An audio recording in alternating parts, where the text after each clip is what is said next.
This video is affiliate linked to Brush Galaxy, fantastic brush subscription service. You can get access to over 20,000 brushes, tons of different brush categories. Start your 3 months trial now. There's a link down in the description and get access to up to 12 brush packs straight away.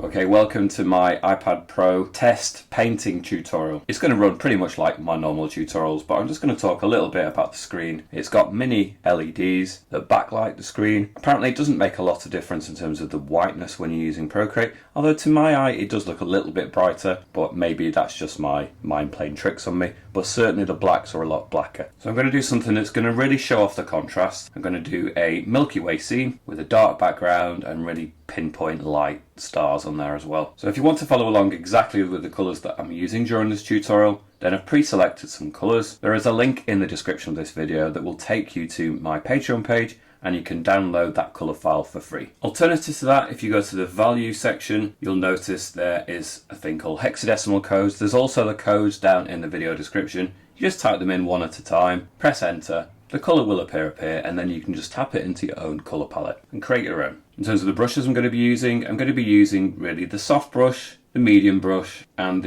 perhaps the medium hard brush, all within the airbrushing section of the Procreate brushes. If after you've created your version you're really pleased with it and you want to show it to me or share it with other people, then you can join my Facebook group. There is a link for that down in the video description as well. You can also join me on Instagram. There's a link there for my Instagram page, my profile, and you can follow me and tag me on there as well. So now that you've got everything good to go, we're going to go to our first layer. In fact, we'll go to the background layer, why not? And we're going to make that background layer solid black. So all you need to do in the color wheel, so if you're on a classic view or anywhere else, you need to go to the disk, go down to the black area, double tap in that area, and it should push it to jet black. Now, on layer 1, the first thing we're going to do is we're going to create a sense of a horizon and some slight misty colours. We're going to do the stars after that. So we're going to go back to our colours and we're going to select this first colour, which if we go to the colour disk you can see is a really dark blue. Go to our brushes, we need to be on the soft brush. We'll put it up to about 10% and we'll put it at 50% opacity. And we're going to have lots of brighter colours here at the bottom anyway, but really where I'm focusing this is nearer the top part of this canvas. So I'm going to concentrate almost as it's like rising in the centre, go over it a few times, and then like I say, I don't really care about the bottom section because I'm going to be adding other colours in that bit anyway. So it doesn't matter either whether you've done that very smoothly, because all I'm going to do now is go to the adjustments, Gaussian blur, affect the whole layer, and I'm just going to slide that in, and in fact we'll take that to 100% opacity and it's really merged in. So by the end we're not going to have much of that black remaining, but it is going to be there and it is going to have an impact. You'll see it at the top part of the canvas, certainly in the corners and near the top of the frame. So we'll create another layer, go back to our colours and we'll choose this second colour in now. Again, we'll keep it at around 10% size and about 50% opacity. But this time I'm going to go for about halfway. And we'll bring this down, so I'll just go over it a few times. You'll notice it's a little bit streaked, but it doesn't really matter. We're going to go over it with other colours as well. So we're going to go back to the adjustments, Gaussian blur, affect the whole layer, and we're going to just blur it across again, and we'll take it to about 60%. If you're a point something percent away, it doesn't really matter. As long as it's around that point, that will do. Deselect it, and we'll create yet another layer. We'll go along our colours, we'll go to the third colour in now, which you can see is a much more greyed out version. And we'll move it along, same brush settings, so we're still on the soft brush, we're still at 10% size and still on 50% opacity. We're just going to take this a little bit lower to about a third of the way now. And we'll take this all the way down to the bottom. Then we'll go back to the adjustments, Gaussian blur, the whole layer, and we'll slide it across, this time to about 50%. Then we'll create another layer, go back to our colours, and go to the fourth colour in this time. So as it starts to get further down to the horizon, then it's going to be a little bit warmer. So perhaps we'll just reduce the size of the brush just by a percentage or 2 to 8%. And we're going to go down, so maybe a fifth to a quarter of the way up. And we'll just bring this all the way down as well. Back to the adjustments and the Gaussian blur, affect the whole layer, We'll blur it across, this time to around 40%, or thereabouts will do. So you can see the effect of each of these layers. If you remove any one of those layers, you can see the difference that each of those layers is actually making. So we'll make one last layer, and we'll go to the last colour along on the top row. We'll keep the brush settings the same, so 8% size, 50% opacity, and this time we're going for really just that bottom section, and then all the way down. Go back to the adjustments, the Gaussian blur, the layer, and then we'll just take it across again to around 25% this time. So once we're happy with that effect, then just to make our life a little bit simpler, as long as you're happy, then you can condense and pinch all those layers together. Now this is the 256GB version of the 2021 iPad Pro, the 12.9 version, so this has 8 gigs of RAM.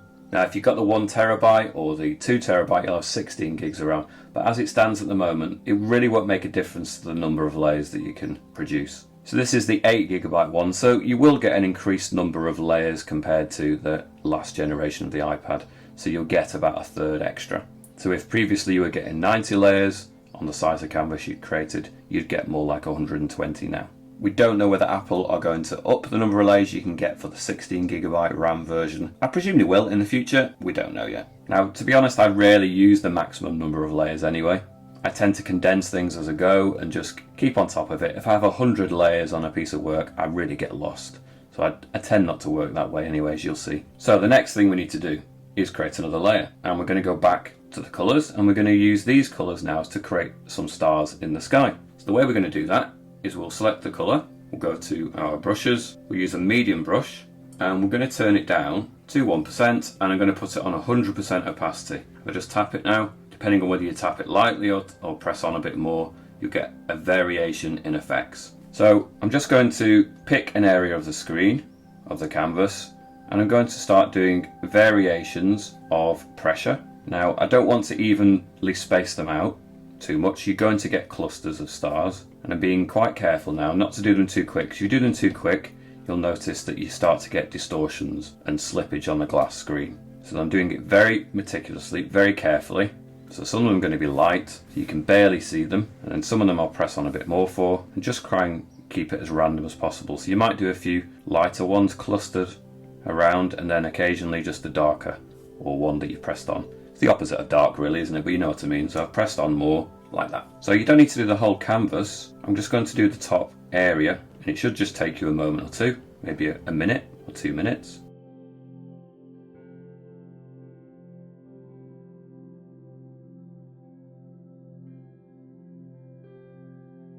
Take your time, don't rush. If you rush, you're going to get those slips on the glass screen. Okay, so once you've gone so far with it, then what we can do is we can duplicate that layer. And then we'll use the transform tool, and we'll flip it vertically, maybe also horizontally, and then we'll move it down to a different area of the canvas. Then, what I'm going to suggest you do is you merge those two layers together, and then duplicate that. Then, we can go to the transform tool, and we can move it to another area of the canvas completely. Maybe flip it vertically this time, like that. Maybe we can duplicate it again, move that duplication to another area, maybe flip it vertically again, move it slightly so it's a bit more random. Then perhaps we can condense all those layers together, duplicate the layer, flip it vertically and horizontally. It just mixes things up a little bit so you don't get any obvious patterns emerging. And then I'm just going to move it down, so there's some overlapping, and that's fine. We're starting to get a slightly random effect across the whole canvas now, which is great. So I'm just going to merge those together. Now I'm going to create another layer, and I'm going to go back to my colours, and I'm going to choose this second colour along, and I'm going to choose another area, perhaps the top corner again, and I'm just going to start doing the same thing again, but just adding in this second colour. So these are going to be some slightly warmer stars in the mix. So it would be easy to just paint all the stars in exactly the same colour, but actually it looks fake when you do that. So a slight variation in tone really creates more of a believable look.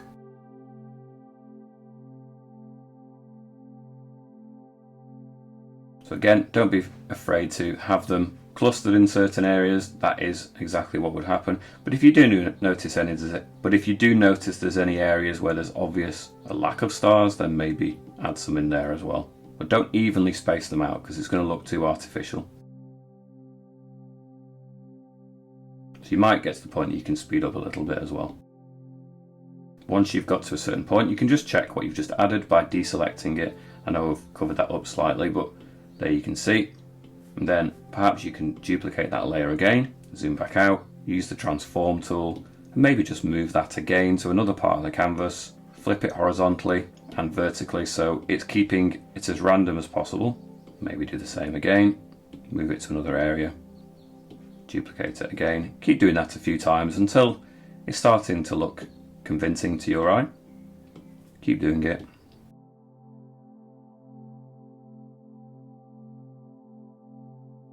We do want some down in the lower areas as well, so don't forget to do down here. Keep duplicating, keep moving, maybe flip it a couple of times. So I'm just going to go back to my layers. You can see they're all called layer 3, so I can just condense them down again. Let's see the impact of that. That's working quite nicely. So I'm going to create another layer. This time it's called layer 4. Go back to my colours and I've got a really nice blue colour now. And if I just zoom in, you should be able to see, well, hopefully that's a little bit slightly cooler. And certainly when you press on lightly, I think that blue is slightly more apparent. So it kind of mingles and mixes with the blues that are in the rest of the scene, and it has a hint of blue about it as well. So I'm not necessarily going to create a load of duplications of this one. I can perhaps just go and manually place it where I feel it's necessary across the scene now. I think we've got a base amount of stars that's working nicely, so this is just perhaps a top layer where I'm just adding a few more. So I'm just going to use the blue colour down in this area to contrast really nicely with the slightly warmer colour that's at the bottom of the scene. I think that works nicely. Just be aware, I've just done it there. Had a slight slip on the glass, so I'll just backtrack. If you want to zoom in, it might really help you just add some of the smaller, fainter versions of stars. You can also play around with the size of the brush as well, obviously, so we could increase that slightly. Just every now and again have a really larger, brighter point in the sky.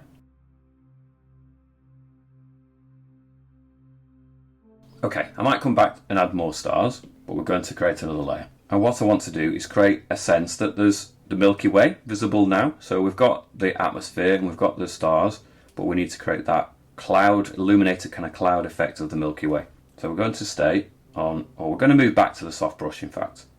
We'll go to our colours, and I'm going to continue to use this blue, and I'm also then going to use this purple. So I'm going to stick with the blue. I'm going to put the brush size up to, well, somewhere around 6%, but I'm going to reduce the opacity quite significantly to about 10%. And then what I'm going to do is just lightly tap some textures into this area. In fact, let's turn the size of the brush up back up to 10% and turn the opacity even lower. I'm going to put it at 5%. And I'm just going to gradually start to build in, almost like there's a stripe running through the sky.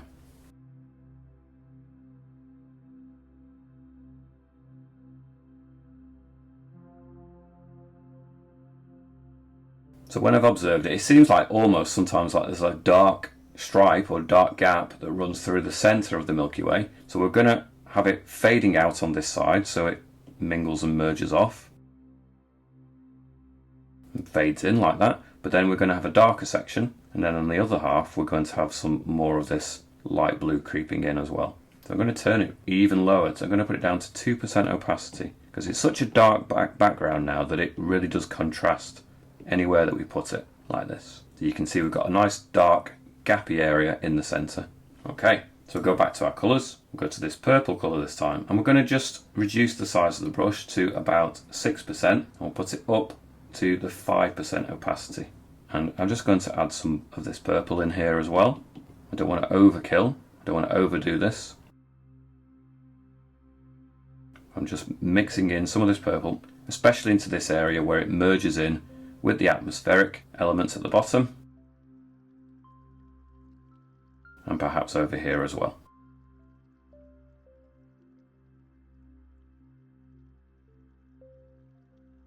You can see I'm using this circular motion, keeping it quite loose, and then what I might do is go to the adjustments, the Gaussian blur, affect that whole layer and just blur it in ever so slightly, but not too much, maybe about 10%.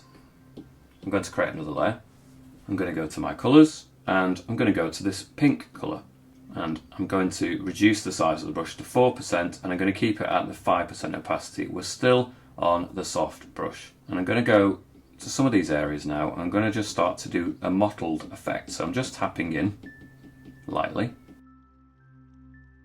with this pink colour and trying to build up the patchy mottled look. It's just a series of blobs really. And I'll do the same over this side as well. I don't want to let it get out of control. I feel like that area is just a bit too bright, so I'm going to knock that back a little bit. So I'm okay with it around this edge too, so it's going to get a little bit brighter on this edge, so I can allow it to really concentrate a little bit, but then it doesn't want to be strong when it moves further away. And I want it to fade out near the top as well. So we're going to increase the saturation of it as it comes down into this right corner, right bottom corner.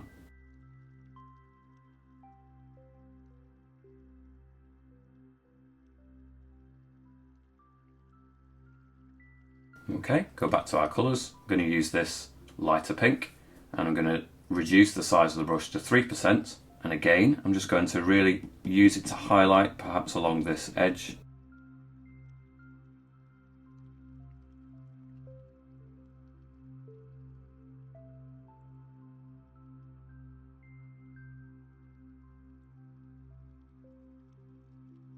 And the same on this side. So we're going to allow it to really start to concentrate in certain areas.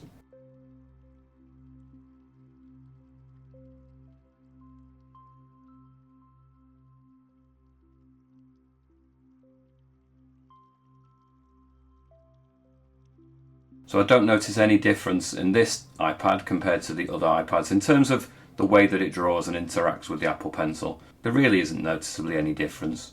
Then, maybe the app starts up a fraction quicker when you open it for the first time, when it's been closed, so you've just woken your iPad up. But other than that, there's not a lot of differences in the way that, you'll be using it on a day-to-day basis. It's a little bit snappier, but really it doesn't make any difference to this type of work. So actually using the apps like Procreate, the Apple Pencil, the drawing experience is identical. Doesn't matter which iPad you use really. And to be honest, that goes for pretty much all of the iPads. Now supposedly we've got a little bit slightly thicker screen area, so there's supposed to be, in theory, a slight distance between the surface of the glass and the actual pixels. That's been an issue perhaps with the cheaper iPads at the bottom of the range in the past, but it's nowhere near as exaggerated as it was with those, and honestly I don't notice any difference between this iPad and the slightly older generation iPad Pro. It really isn't an issue really. Okay, go back to our colours. I'm going to go to this purple again, and I'm just going to start on the other side of that pink area, just start to add more of this purple. I feel like it needs to be there a little bit more. So all of this centre area now, especially along that edge, I'm going to add a little bit more of that purple. So again, we're still on the 3% size and 5% opacity. I'm just going around some of those pink areas, adding it in.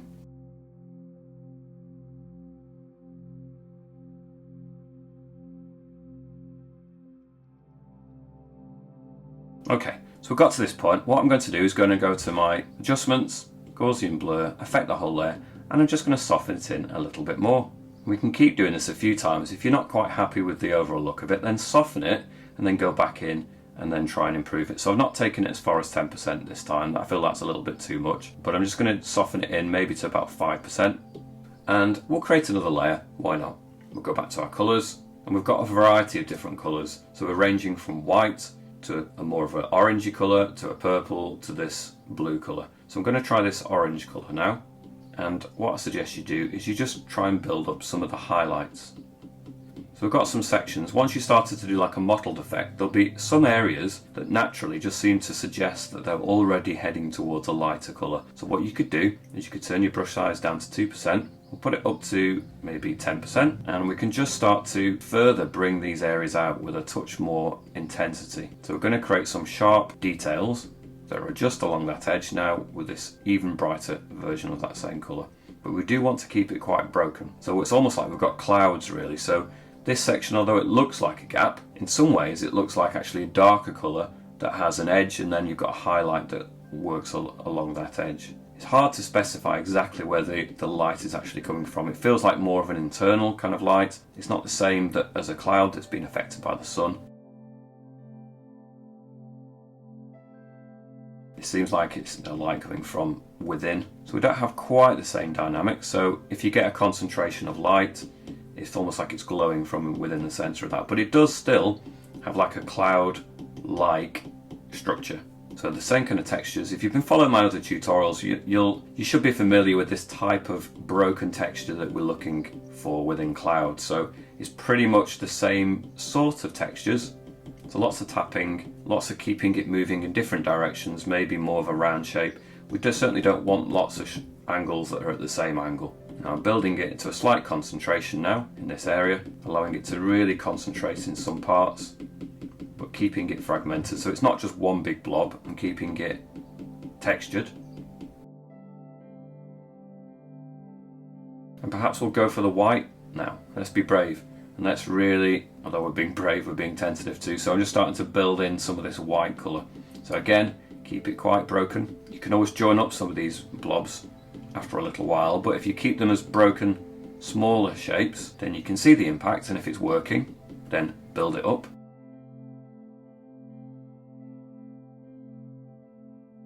So leave a bit of a gap. Let's move to another area, start to add more of this white. Let's move up to another area. Let's intensify the white there as well, and I'll keep moving. I don't want to take it all the way up here. I think we're going to have, like I say before, more concentration of that light in this area. So look at the size of my brush. I'm going to reduce it down to the lower part of 2% and just really start to use that white colour just to really create more detailed edges around there.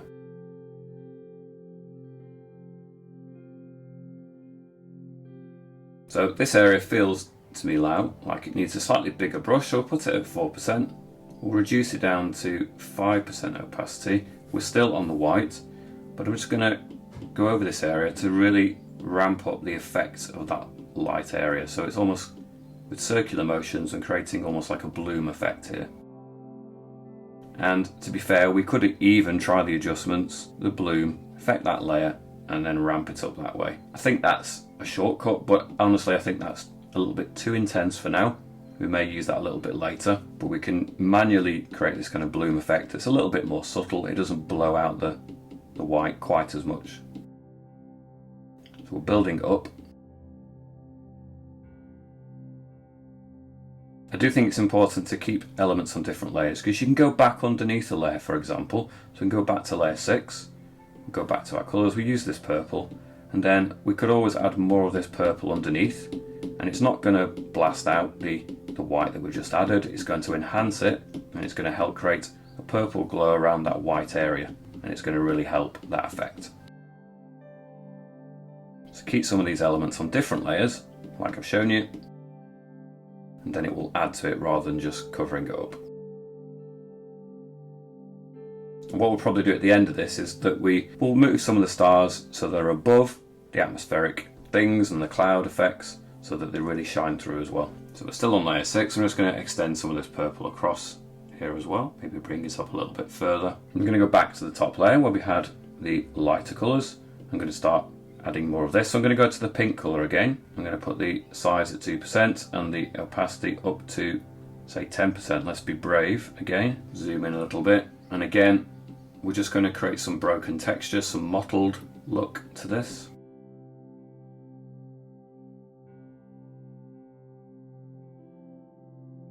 This isn't a quick process. It's not taking ages, but you do need to be quite patient and just gradually build it up with smaller brush strokes. If you try and do big dramatic brush strokes, then it won't work. This is a very textured element, and it's lots of gradual building up that's going to be working best for us. Let's turn the brush up slightly though to 3%.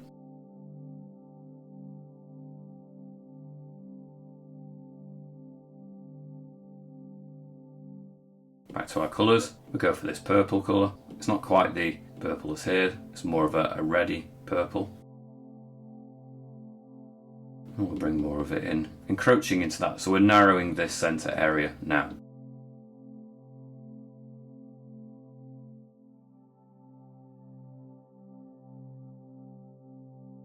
There's maybe some of this pink purple going to be fragmenting here at the top, so we can bring a little bit more of its influence up here. I'm going to turn the opacity down a little bit actually to about 5%, especially as it comes up into this area.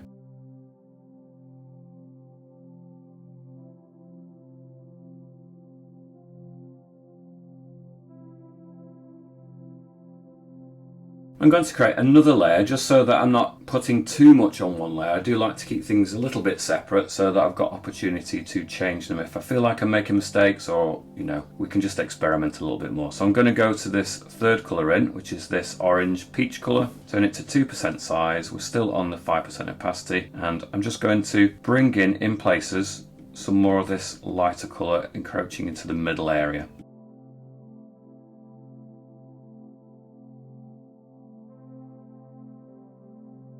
And also building in perhaps the light that's running along the edge here as well. So just build up that concentration along that edge, and then also have it eating into the center area a little bit more.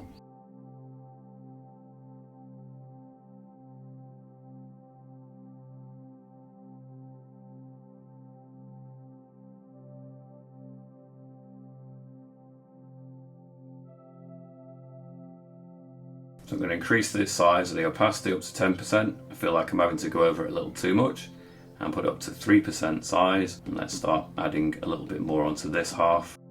I feel like it's slightly the wrong colour, so let's go back to our pink colour, add a bit more of the pink.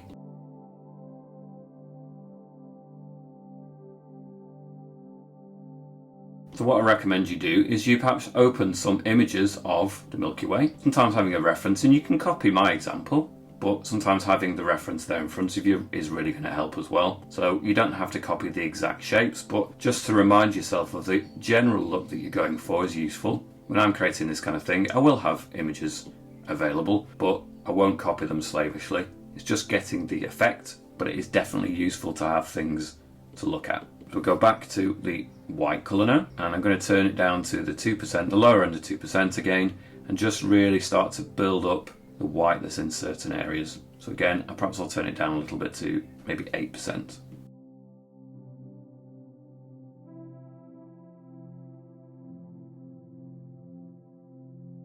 Do some broken textures. You can always have them merging together. You can go over it with a larger soft brush for those white fragmented areas, and it will bring them all together with a glow. But perhaps to begin with, just keep them broken. Keep some slight separation between your white parts.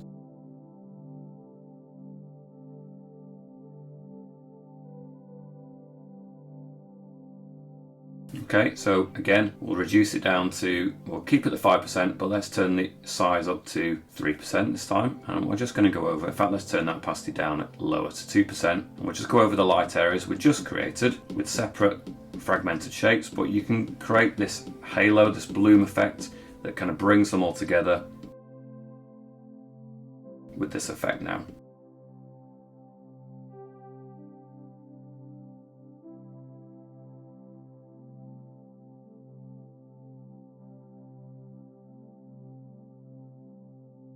Back to our colours, I'm going to go back to this purple, and I'm going to put the size of the brush up to 5%. We'll keep it at the 2% opacity, and we're still on the soft brush. We're doing the majority of this really in soft brush. I think it just is really more appropriate for this type of content, this type of subject matter. And we'll bring some more of this purple blue into this area, maybe extend it down a little bit as well.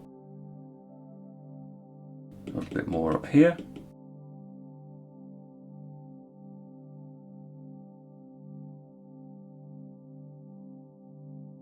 I'm going to ramp up the purple in this area too, so you can see I've given it a smattering all over, but I'm just going to ramp it up in this particular area. I think it would benefit it. Let's have a look at my colours. I've got a lighter blue that I can add to the mix as well.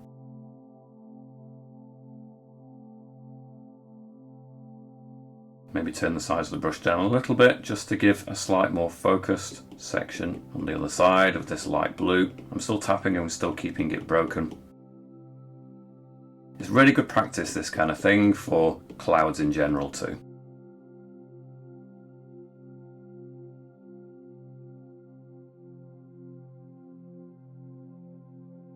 I just feel like we need a few more of those broken white areas, so we'll go to the second colour in first and we'll really sharpen up the brush a little bit to 2%. We'll put it back up to around 8% opacity. I'm going to concentrate a little bit more in this area.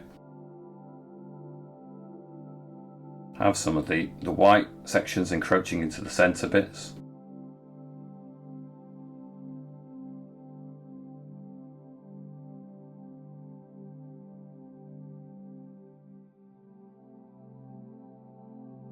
We'll go back to the white colour, look for the centre of the pink bits we just created, turn the brush size down even lower to the lower part, 2%. We're still on the 8% opacity. Sharpen up on the middle sections of some of those peach pink colours, just to bring out as if it's illuminated from the centre of those areas.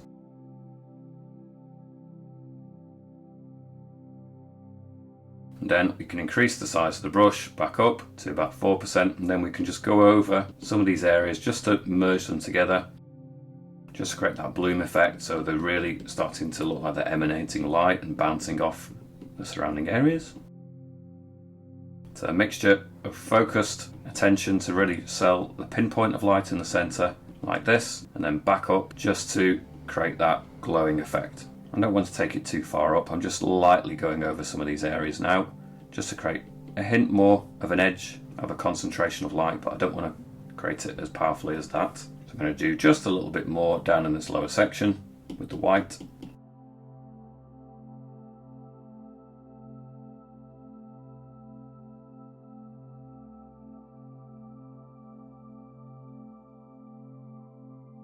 I'm going to go back a couple of layers, so we've got this layer underneath here, and I'm going to use this now to merge some of this in with some of the colours that we have as an underpinning kind of effect. So we'll go to this pink, we'll turn it up to 5% size. We're still quite low on the opacity, put it down even lower to 5% in fact, and we'll just create a slight larger glowing effect with the pink. Bring some of that pink over here as well. You can keep it quite broken too, you don't want to do it as one massive blob either. We'll go to another colour, we'll go to this purple, bring some more of that in. Let's allow it to fray off at the edges. We want to keep some of the black, but we want it to perhaps just spin off a little bit into that area as well. Maybe some of that blue, third one in, or third one there. So I'm keeping it in circular motions, allowing it to create broken texture too. So we're really after that mottled look. The mottling is really going to help. And then we're going to create another layer. We're going to go back to our star colours, and we're going to use these two colours especially to really create some extra features of stars within some of these clustered areas. So we'll put it back down to where we were. So we're at the 1% and we were at 100% opacity. And we're just going to zoom in, and we're going to use this now to manually add more stars and ramp up almost the light and the concentration of stars in some of these areas. So you don't want to do too many, but you want to make sure that these stars definitely show through. So we'll alternate between the light blue and the dark blue.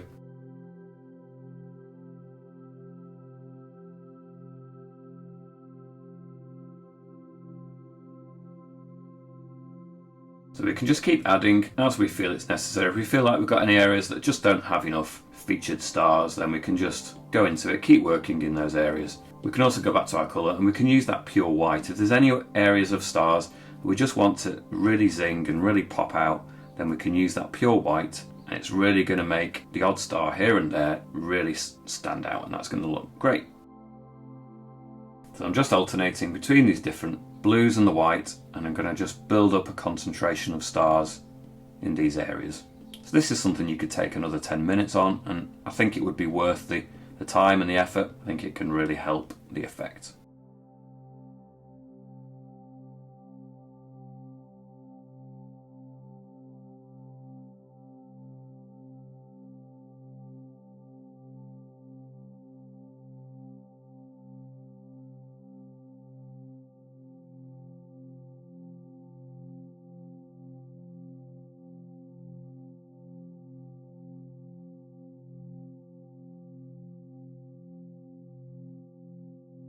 So again, you can duplicate the layer, go to the transform tool, you can flip it both ways, and that way you can double up the impact. You could even increase the size of it if you wanted, or reduce the size of it, and you could just add extra effects using this. You can rotate it, you can move it to anywhere you want within your scene, but you can really ramp up the amount of stars and the detail using any of these techniques.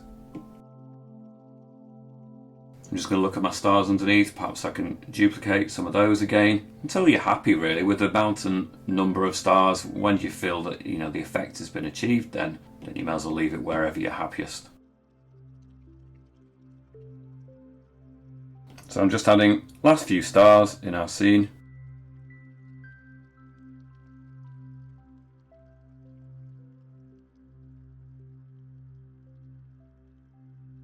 Now it might be important to just concentrate adding some of these stars back into areas where you've really concentrated on your intenser colours and your bright whites, because you've painted over the top of your stars. You can always move the star layers up to the very top, but I think it's quite nice if you manually go over some of these brighter areas, some of these darker pink and purple areas, and just manually put some of these back in. I think it actually benefits to do that.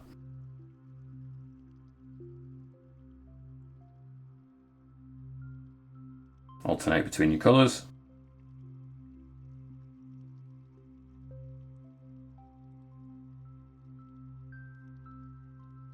Go for the bright white too.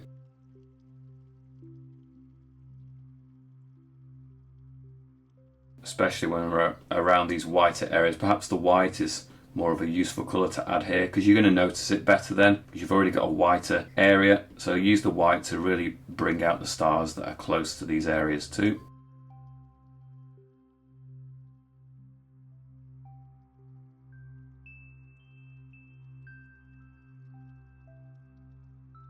Okay, I'm going to leave this tutorial here at this point. In terms of the iPad, I'm really quite happy with it. I think the blacks are really beautifully black, and then that really helps with the contrast. So we may not get the ultra bright 1000 or 1600 nits within Procreate. Maybe that's only for the HDR, but because we have such black blacks, I think it really helps with the contrast of showing off the whites next to the black. So I think it's a beautiful overall look. If you followed along with this tutorial and you're pleased with your results, then look down in the video description, join the Facebook group, share it there. It's a really supportive community. You can also follow me on Instagram and tag me in your versions on there as well, and that way I'll get to see them. Do check out my other tutorials. I've got loads of other landscapes and other material, and I hope to catch you back here again soon. See you later.